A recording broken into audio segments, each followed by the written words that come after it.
नमस्कार, सुप्रभात। न्यूज 18 आप देख रहे हैं। मैं हूं आपके साथ अमनदीप। चलिए खबरों की शुरुआत करेंगे। सबसे पहले बात करेंगे लखनऊ की।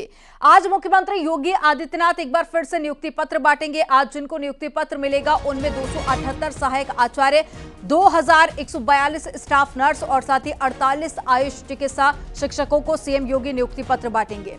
आपातकालीन एम्बुलेंस सेवा से अंतर्गत 674 एम्बुलेंस और साथ ही 81 एडवांस लाइफ सपोर्ट एम्बुलेंस का फ्लैग ऑफ भी करेंगे सीएम योगी आदित्यनाथ। सुबह 11 बजे लोक भवन में कार्यक्रम होगा। तो एक बड़ी खबर आपको बता रहे हैं। देखिए, रोजगार के अवसर तलाश रहे युवाओं के लिए आज का दिन काफी ज्यादा महत्वपूर्ण रहने वाला है, काफी ज्यादा खास। आज फिर रोजगार की बहार होगी उत्तर प्रदेश में और साथ ही कई विभागों में मुख्यमंत्री योगी आदित्यनाथ आज ज्वाइनिंग लेटर देंगे।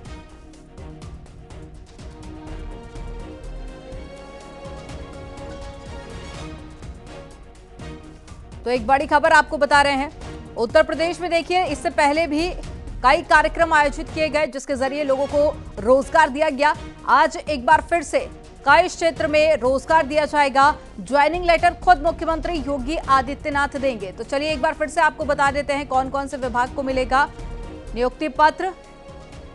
और 278 सहायक आचार्य को नियुक्ति पत्र होगा। संकेत हमारे साथ में जुड़ गए हैं जानकारी के साथ में। संकेत, आज का दिन बहुत ज्यादा खास रहने वाला है क्योंकि आज एक बार फिर से रोजगार की बहार होगी। किस तरह का कार्यक्रम आयोजित होगा और साथ ही कितने बजे ये कार्यक्रम होगा, क्या जानकारी?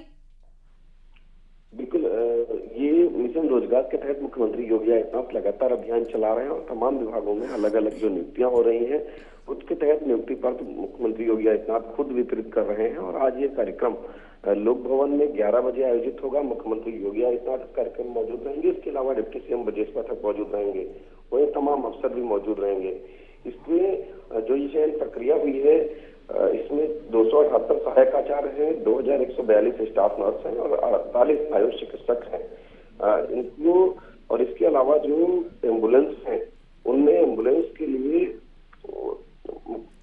मुख्यमंत्री योगी आदित्यनाथ ने अलग से स्टाफ की व्यवस्था कराई है। तो ऐसे में एक बात साफ है कि स्वास्थ्य संस्था दुरुस्त करने के लिए मुख्यमंत्री योगी आदित्यनाथ ने जो चिकित्सक नर्सिंग स्टाफ की को आज नियुक्ति पत्र वितरित करेंगे। मुख्यमंत्री योगी आदित्यनाथ 11 बजे लोक भवन में आज ये नियुक्ति पत्र वितरण करने के कार्यक्रम में शामिल हो रहे हैं।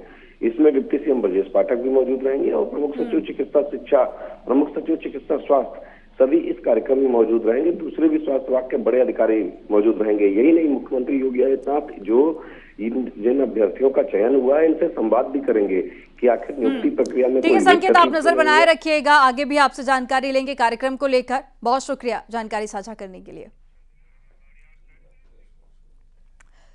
3 राज्यों में बड़ी जीत के बाद में बीजेपी आगे की रणनीति को लेकर मंथन करने में जुट गई है। आज दिल्ली में बीजेपी के राष्ट्रीय महामंत्रियों की बैठक होगी। यह बैठक शाम 5:30 बजे होगी। इस बैठक में विधानसभा चुनाव परिणामों को लेकर और साथ ही लोकसभा चुनाव की तैयारियों को लेकर चर्चा होगी। एक बड़ी खबर आपको बता रहे हैं। देखिए, परसों रिजल्ट आया जिसमें 3 राज्यों में बीजेपी ने जीत दर्ज की और अब बीजेपी की तरफ से तैयारी शुरू होगी 2024 को लेकर। हालांकि बहुत पहले से देखिए तैयारियां शुरू हो चुकी थी, लेकिन अब जो पूरा फोकस होगा वो 2024 को होने वाले लोकसभा चुनावों को लेकर होगा, जिसको लेकर तैयारियां काफी ज्यादा तेज कर दी गई है। आज शाम 5:30 बजे मीटिंग होगी जिसमें आगे की रणनीति बनाई जाएगी और साथ ही बीजेपी के तमाम बड़े नेता इसमें शामिल होंगे।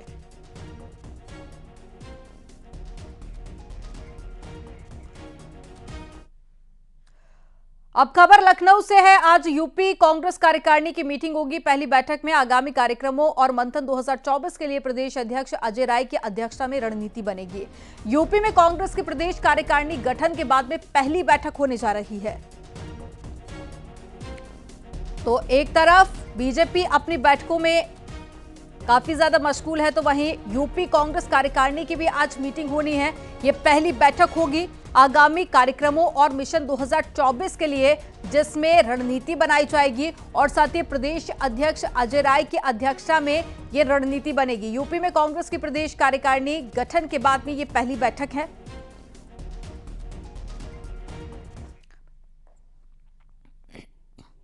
हमीरपुर से बड़ी खबर है, जहां पर कारागार में कैदी की मौत हो गई है। कैदी की हार्ट अटैक से मौत हुई है। मारपीट मामले में 3 साल की सजा काट रहा था कैदी। अचानक तबीयत बिगड़ने के बाद में हार्ट अटैक आ गया। कारागार प्रशासन ने शव को पोस्टमार्टम के लिए भेजा। जिला कारागार का ये पूरा मामला, एक बड़ी खबर आपको बता रहे हैं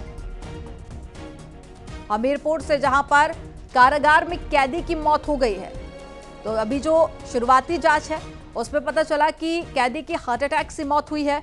मारपीट मामले में 3 साल की कैदी सजा काट रहा था, अचानक से तबीयत बिगड़ी, उसके बाद में मौत हो गई। जब डॉक्टर के पास ले जाया गया तो डॉक्टर ने बताया कि हार्ट अटैक के चलते मौत हुई है।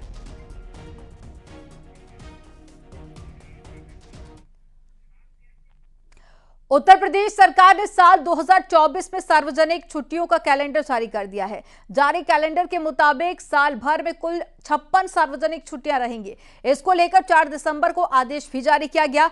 खास बात तो यह है कि चौधरी चरण सिंह के जन्मदिन पर अवकाश घोषित किया गया है। 23 दिसंबर को चौधरी चरण सिंह की जयंती मनाई जाएगी और चरण सिंह के जरिए बीजेपी पश्चिमी यूपी में अपना जनाधार और मजबूत करने की कोशिश में लगी है।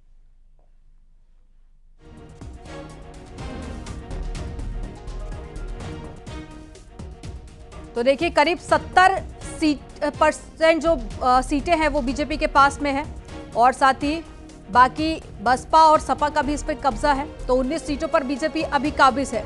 ये आपको ग्राफ भी बता रहे हैं उस पूरे क्षेत्र का। तो आपको बता दें कि किसानों द्वारा ये पूरा बेल्ट है, जाट लैंड इसे कहा जाता है। जाटों की संख्या बहुत ज्यादा है और ऐसे में पश्चिमी यूपी को बीजेपी लगातार साधने की कोशिश कर रही है। और अब ये जो अवकाश घोषित किया गया है, इसके जरिए जाट लैंड को साधने की ये बीजेपी की कोशिश। हालांकि रिजल्ट के बाद स्पष्ट होगा कि कितनी ज्यादा ये सफल साबित होती है और मौजूदा कितनी सीटों पर बीजेपी है, इसका ग्राफ भी हम आपको दिखा रहे हैं।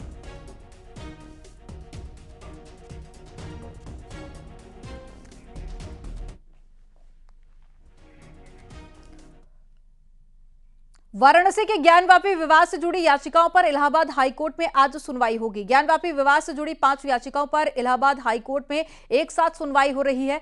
इसमें से 3 याचिकाएं 1991 में वाराणसी की अदालत में दाखिल किए गए केस की पोषणीयता से जुड़ी हुई हैं, जबकि 2 अर्जियां एएसआई के सर्वेक्षण आदेश के खिलाफ दाखिल की गई हैं। इन सभी याचिकाओं पर जस्टिस रोहित रंजन अग्रवाल के सिंगल बेंच में आज सुनवाई होनी है।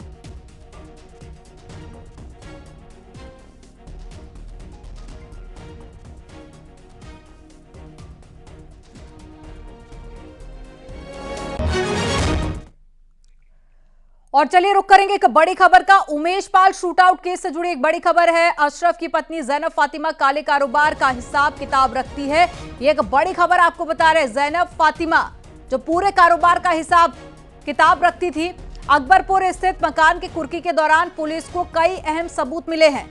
जैनब फातिमा के हाथ से लिखी गई दर्जनों पर्चियां भी पुलिस ने बरामद की है और पुलिस का दावा है कि ये पर्चियां अशरफ के करोड़ों की अवैध कमाई और वसूली की ये गवाह है। तो कई बड़े एविडेंस पुलिस के हाथ लगे हैं। तो एक बड़ी खबर आपको बता रहे हैं। जैनब जो कि कई दिनों से फरार चल रही है और इनाम भी घोषित किया गया, पुलिस ने कई जगह पर छापेमारी भी की, लेकिन इन्हीं छापेमारी के चलते अब कई बड़े सबूत भी पुलिस के हाथ लगे हैं।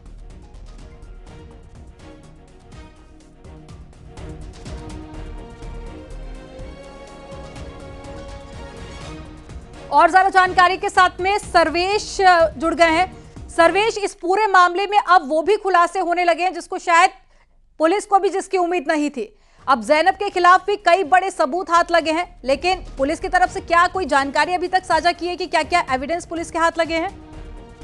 देखिए, अभी पुलिस की ओर से आधिकारिक तौर पर कोई जानकारी साझा नहीं की गई है, लेकिन रविवार को जिस तरह से सल्लाहपुर के अकबरपुर में वक्फ की जमीन पर जो करोड़ों का मकान था, करीब 4 करोड़ का, जिसको कुर्क किया गया है जैनब फातिमा जिसमें रहा करती थी, उसमें जो सामान मिले हैं उसमें कुछ पर्चियां मिली हैं और वो एक डायरी में सहेज कर रखी गई थी जिसमें लेन देन का ब्यौरा लिखा है और हस्ताक्षर भी जैनब फातिमा के नाम से किए गए हैं। इसको पुलिस एक अहम सबूत मान रही है। माना यह जा रहा है कि अशरफ जब बरेली जेल चला गया था उसके बाद जो रुपयों का लेन देन था, जो काली कमाई थी, वो जैनब फातिमा के पास आती थी और इसका जैनब फातिमा हिसाब रखती थी और 2 पर्चियां बनाती थी। एक पर्चियां जो रुपए देता था उसको देती थी रिसीविंग की और एक पर्ची खुद रख लेती थी और इसी पर्ची की मिलने के बाद हड़कंप मचा हुआ है। अब पुलिस पहले ही इस बात का दावा कर रही थी कि लगातार अशरफ की जो काली कमाई थी, जो ग्रामीण संपत्तियां हैं, उसका हिसाब किताब जैनब रख रही थी, लेकिन अब जैनब के बारे में इस खुलासे को अहम दस्तावेजी सबूत मान रही है और हैंडराइटिंग भी मिल गई है। अब इस मामले में जांच पड़ताल तेज कर दी गई है। इसके अलावा अन्य जानकारियां भी इस मामले में जुटाई जा रही है। दरअसल जैनब फातिमा का नाम भी उमेश शूट आउट केस में सामने उस वक्त आया था जबकि शूटर की मदद और साजिश में शामिल होने का आरोप लगा था। इसके बाद से ही जैनब फातिमा फरार है।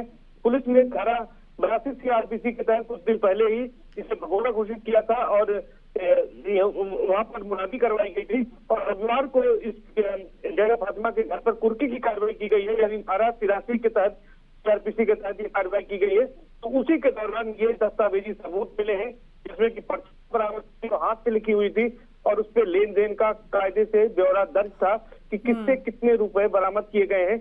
अब पुलिस के हाथ जो सबूत लगा है, पुलिस के हाथ सबूत तो सर्वेश लग गए हैं, लेकिन कई ऐसे आरोपी इस पूरे हत्याकांड से जुड़े हुए जो कि पुलिस की गिरफ्त से अभी भी दूर है और कहीं ना कहीं ये बड़ी चुनौती बनता जा रहा है पुलिस के लिए भी। जानकारी साझा करने के लिए बहुत शुक्रिया आपका।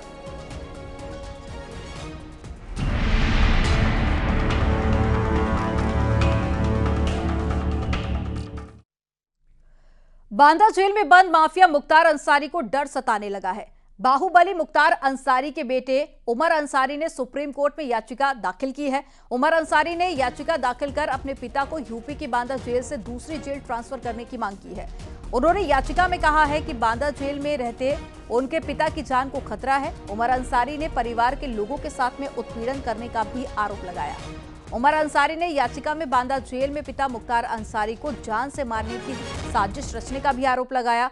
उमर ने याचिका में कहा है कि जेल में पिता मुख्तार अंसारी को मारने की प्लानिंग बनाई जा रही है।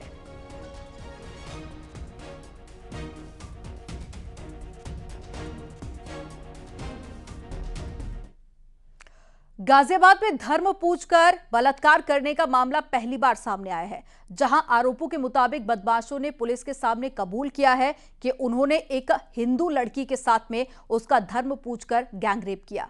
जिस समय आरोपियों ने इस वारदात को अंजाम दिया था वहां पर 2 लड़कियां थी, एक हिंदू और एक मुस्लिम, लेकिन आरोपियों ने मुस्लिम लड़की को छोड़ दिया और हिंदू लड़की के साथ में गैंगरेप की वारदात को अंजाम दिया। ऐसा आरोपियों ने पुलिस के सामने पूछताछ में कबूल किया है। क्या है ये पूरा मामला, एक रिपोर्ट में आपको दिखाते हैं।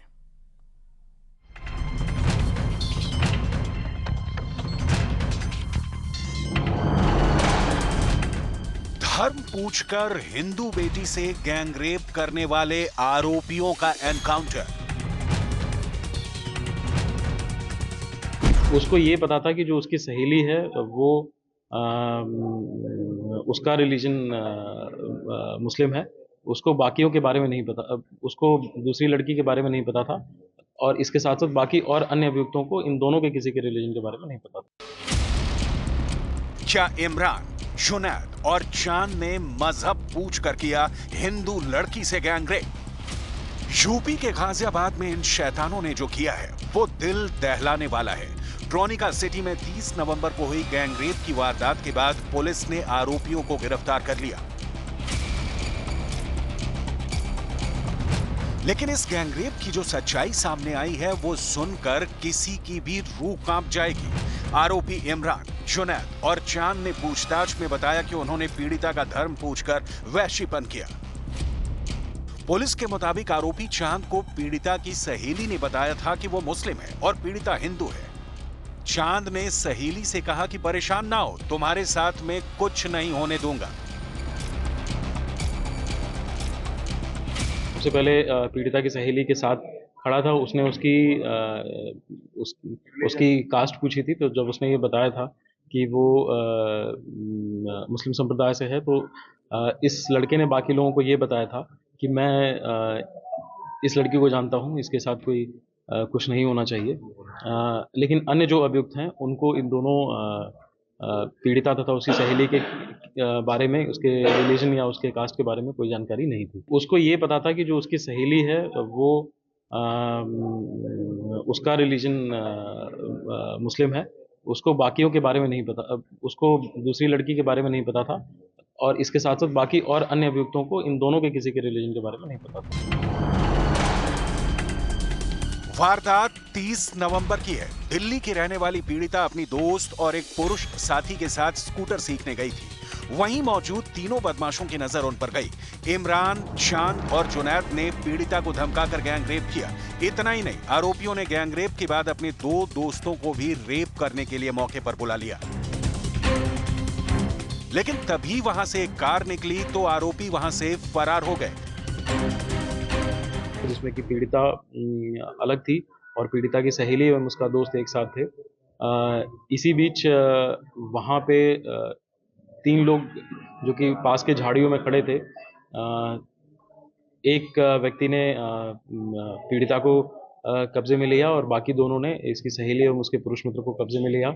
इसके पश्चात ये अभियुक्त, जिसका नाम इमरान है, इसने पीड़िता के साथ गलत कार्य किया।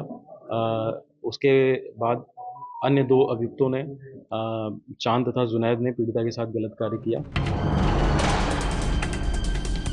वारदात के बाद आरोपी फरार हो गए। पीड़िता ने पुलिस को आरोपी जुनैद का हुलिया बताया। सीसीटीवी के आधार पर पुलिस ने रविवार को जुनैद का एनकाउंटर कर गिरफ्तार किया। उसकी निशानदेही पर बाकी के आरोपी पकड़े गए। जिस अभियुक्त को गिरफ्तार किया गया उसके द्वारा इन बाकी के 4 फरार अभियुक्तों का नाम इत्यादि पता किया गया।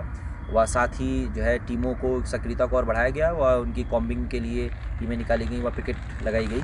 इसी क्रम में आज रात में ही वो 4 अन्य अभियुक्त निर्मोही अखाड़ा आवास विकास क्षेत्र थाना टोनिका सिटी में देखे गए और जब यहाँ पर पुलिस द्वारा उन्हें रोकने का प्रयास किया गया तो उनके द्वारा पुनः पुलिस पर जान से मारने की नीयत से फायरिंग कर दी गई और इसमें जवाबी फायरिंग में इन 4 अभियुक्तों में से एक अभियुक्त के पैर में गोली लगी है और उसे प्राथमिक उपचार हेतु भेजा गया है। व अन्य 3 अभियुक्तों को भी गिरफ्तार कर लिया गया है। इनके पास से एक तमंचा, एक जिंदा कारतूस और एक खोखा बरामद हुआ है। गाजियाबाद में हिंदू बेटी से गैंगरेप करने वाला शैतान जुनैद अपने पैरों पर चलने के काबिल नहीं रहा। योगी सरकार की पुलिस ने उसका वो हश्र किया है जिसे देखकर यूपी में कोई मन चला दोबारा ऐसी गलती करने की कोशिश भी नहीं करेगा।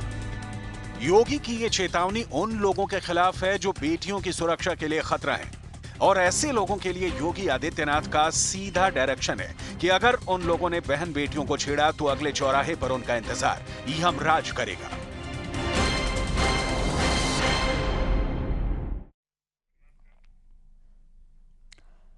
खबर गाजियाबाद से है, जहां पर होली ट्रिनिटी स्कूल में पढ़ने वाले कक्षा 7 के छात्र ईशांत चौहान ने डेस्क पर जय श्री राम लिखा। आरोप है कि जय श्री राम लिखने से स्कूल की टीचर मनीषा मैसी नाराज हो गई और टीचर पर आरोप है कि छात्र के चेहरे पर फ्लूट लगाया गया। चेहरे को थिनर से साफ करने का भी आरोप है। बाद में हंगामा होने पर पुलिसकर्मी भी मौके पर पहुंचे और इसके बाद शिक्षिका ने परिजनों और स्कूल प्रबंधन से माफी मांगी। स्कूल प्रबंधन ने शिक्षिका के खिलाफ सख्त कार्रवाई करते हुए उसे स्कूल से बर्खास्त कर दिया। मामला थाना मसूरी इलाके का है।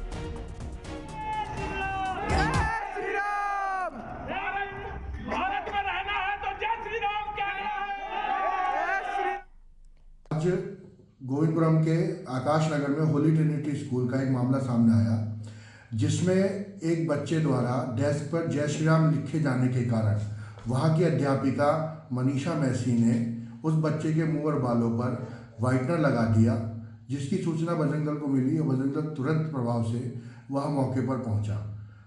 तो वहाँ पर बजरंग दल को देख अध्यापिका ने तुरंत थिनर से उस बच्चे का मुंह और बालों को साफ करा दिया।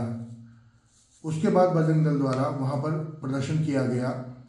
तब स्कूल प्रबंधन ने माफ़ी मांगी। रिलायंस फाउंडेशन की संस्थापक नीता अंबानी को भारत की खेल कहानी को आगे बढ़ाने में उनके अनुकरणीय नेतृत्व के लिए sports leader of the year female पुरस्कार से सम्मानित किया गया। दिल्ली में CII स्कोर कार्ड कार्यक्रम में यह सम्मान मिला। खेल में उत्कृष्टता का मानक स्थापित करने के लिए रिलायंस फाउंडेशन को भारत में खेलों को बढ़ावा देने वाले सर्वश्रेष्ठ कॉर्पोरेट पुरस्कार से सम्मानित किया गया।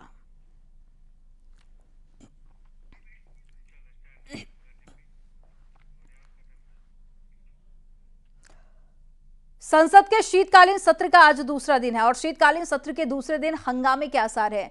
तृणमूल कांग्रेस की सांसद महुआ मोइत्रा के निष्कासन संबंधी रिपोर्ट आज लोकसभा में पेश की जाएगी। महुआ मोइत्रा के मुद्दे पर सोमवार को लोकसभा में जमकर हंगामा हुआ। विपक्ष के सांसदों ने इस मुद्दे पर चर्चा की मांग की है।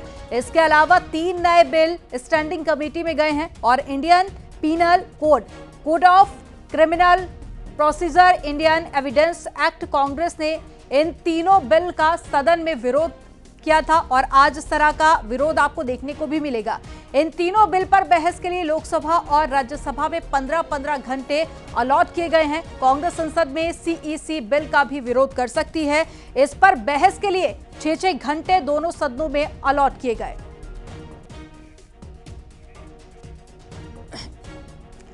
गाजियाबाद में मंदिर से चोर ने अष्टधातु की मूर्ति पर हाथ साफ कर लिया और चोरी कर ली। चोरी से पहले मंदिर की सीढ़ियों को चूमता हुआ भी वो नजर आया। चोर की हरकत सीसीटीवी कैमरे में कैद हो गई। पुलिस ने 4 घंटे में मूर्ति बरामद की। आरोपी की तलाश में पुलिस जुटी हुई है। ये तस्वीरें आपको उसी पीतल की मूर्ति की दिखा रहे हैं जिसे चोरी किया गया। और चोरी करने से पहले आप देखिए इस चोर को, ये वही चोर है जिसने मूर्ति चोरी की थी। वो पहले मंदिर की सीढ़ियों को चूमता है, उसके बाद आगे बढ़ता है और उसके बाद वो चोरी करता है।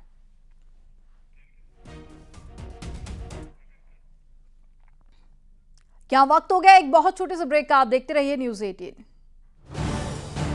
आप देख रहे हैं न्यूज़ 18 उत्तर प्रदेश उत्तराखंड।